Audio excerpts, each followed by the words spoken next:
So say we have an object of any shape, and say that we have two forces of equal magnitude in complete opposite direction. So let's say these two forces are both 12 newtons. And notice that these forces are in completely opposite directions. So if this angle right here was, 20, this angle right here would have to be 20. Completely opposite directions. And say that we wanted to figure out the total moment from both of these forces about some point. Say we wanted to find out the total moment about this point right here. So we would do R cross F for this force. We'll just call that moment 1. And then we would do R cross F for this force, and we'll call that moment 2. And say that we did the R cross F for each one of these, say that we did the math, and we added up these two moment vectors, and just say that we got 7. 7 Newton meters, just 7. Okay, so we got 7. Now let's say we did the problem again from another point. Let's say we wanted to calculate the total moment from these two forces about this point. Same exact process. R cross F for this guy. It's moment 1 plus R cross F for that second one. Moment 2. What people figured out was when they added these two, they got that same exact moment resultant as we did before. 7 Newton meters. And actually people kept doing this experiment. They took the total moment about this point.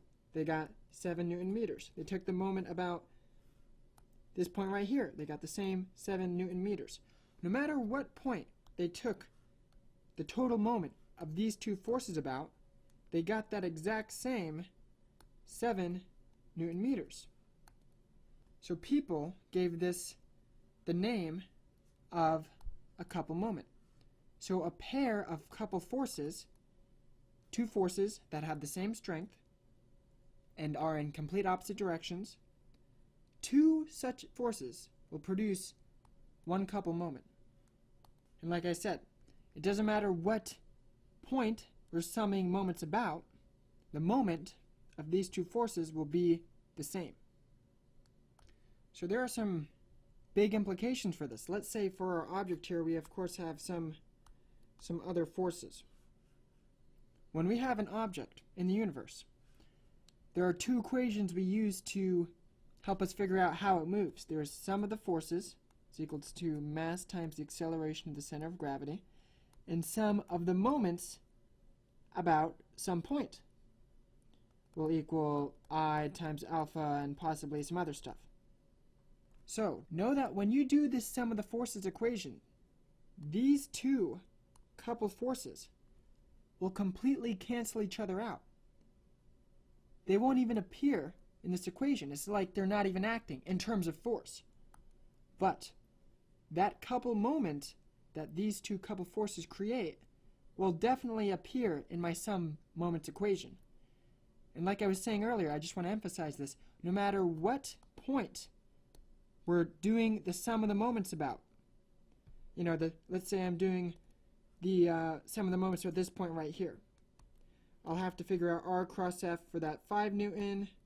I'll have to figure out the moment of that 21 Newton about this point. But I know that the moment of these two forces will be that same 7 Newton meters. Because it doesn't matter what point you're taking the moment about for this couple moment, for this pair of couple forces.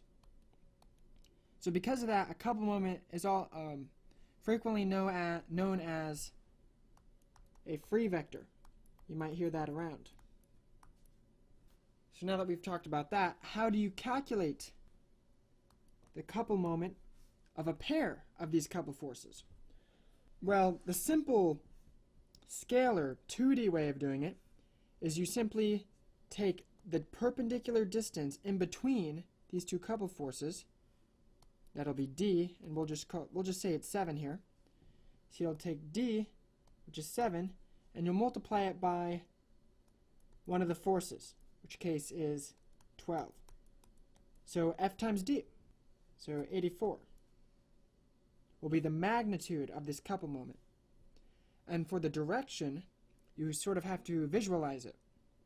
So these two forces want to spin this object clockwise. And using the right hand rule, curl your right hand fingers in the same direction as that green rotation, and you'll see that your thumb is pointing into the screen, which for most coordinate systems is going to be in the negative z direction.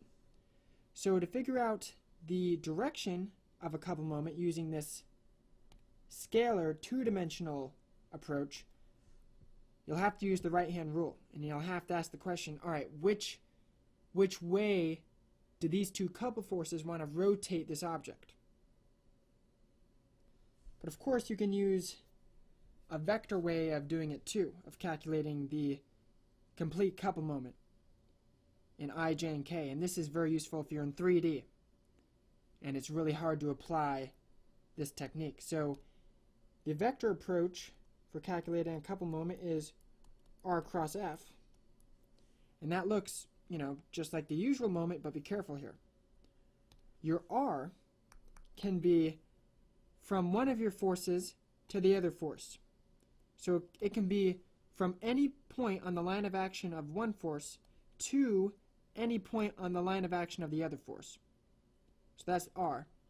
And F has to be the force that you end up on. So in this case, F would be that top, this 12 Newton force here. If you use this one, your answer will be incorrect. So I hope you guys are really able to understand the phenomenon that is the couple moment, and hopefully it's clear on how to calculate it as well.